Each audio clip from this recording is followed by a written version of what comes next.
Hello, I'm Leslie Sanchez.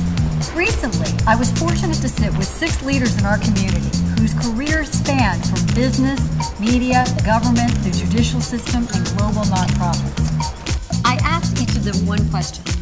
What was the one single thing that was most key to your success?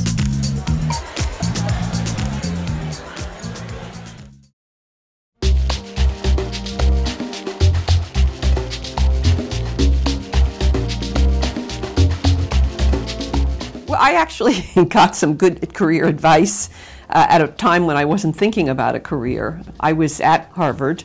It was very hard for me to go from being in a secretarial high school where I had never written a term paper to going into Harvard, where I had 5 courses to take that were all writing courses. And I was thinking of taking a year off school, and I was talking to the dean about doing that. She said, whatever you do, always keep your options open. And I didn't quite understand. She said, the door you walk out of is the one you want to be able to walk back in through. So don't close any doors behind you. Keep your options open.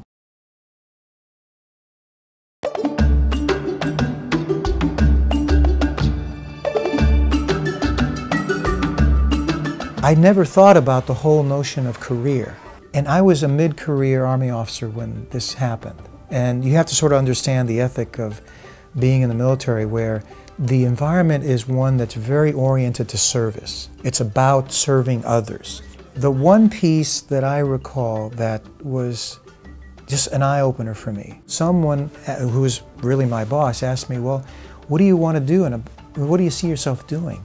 It was a very valid question that had no selfishness involved in it, because it was about thinking very strategically, how can I best use my capability, my talents, and my gifts to contribute even more than I am now?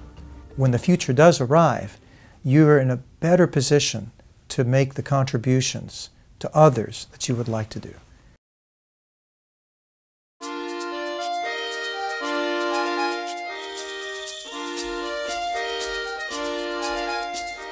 Patricia Diaz-Dennis, and I was a Senior Vice President and Assistant General Counsel of AT&T. I retired 5 years ago now. I can't believe it's been that long. I think really what's given me the most satisfaction, though, was Girl Scouts. Seeing how you can change a young girl's life by exposing her to so many different ideas and prospects. And, you know, you can't dream big if you've never been exposed to different worlds. You can't.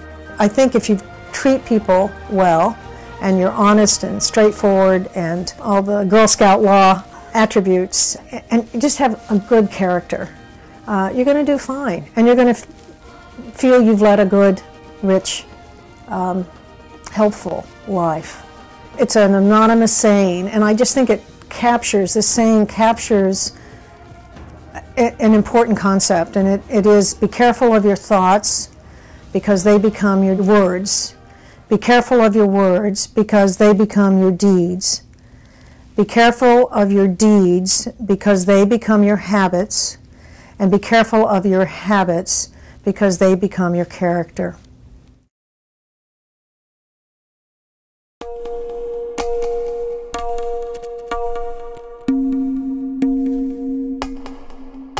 You have to have a solid foundation of what your heart is telling you. Because sometimes the brain's going to tell you something different, but if your heart's not in sync, it ain't going to work. In my case, for example, I know I was recruited by another firm to move to New Mexico, and it was a high-flying company. But I knew if I did that, my heart was telling me, you're going to be divorced because you're going to travel a bunch, even more so. And I wasn't willing to risk that for myself and for my family. So at the foundation, again, those values, my family came first. And I could make my career just as important, but in the context of those values.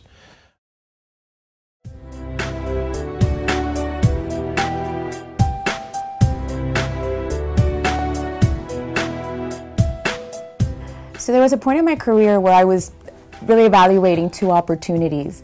And one opportunity was to do something statewide still within the government arena.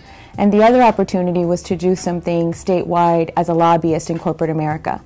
And I went to talk to the individual who was considering me for the government position, and I said to him, you know, I think I'm going to take the job with you so I can get additional training, I can learn more.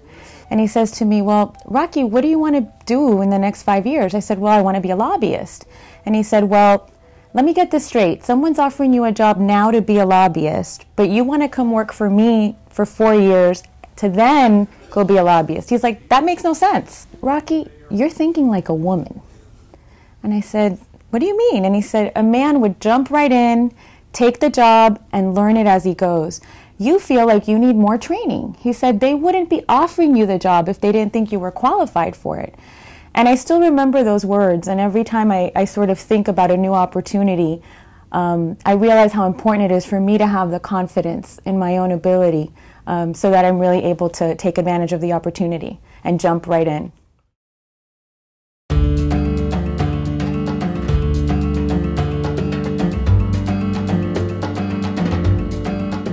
My life was going a little bit off track. It's the first time I had received a lot of financial wealth, a lot of press. I was really too full of myself. Univision Network had chosen me as an Orgullo Hispano, a Hispanic pride. And the president of Panama, where I'm from, saw it on television and said, hey, we got to give this Panamanian, the key to the city, an award. So I went down there with my family, my mom, and when we got to the president's office, she had 20 minutes. It was a very tight schedule. My mom had been an award-winning teacher in Panama for many years, and by coincidence, the 3 people on her executive team, every single one of them had had my mom as a teacher in 7th grade. It was like a rock star walked in. 20 minutes went by, they knocked on the door, and all the press comes in, and the president stands up and says, well, where's the key to the city for the teacher? And you know, my mom gets this award, she's in all the newspapers, and I said, what does this all mean? And my mom turned to me and said, this is to remind you that your life will never be made up from material wealth. Your life will always be about how many hearts you touch. And that was really the defining moment in my life.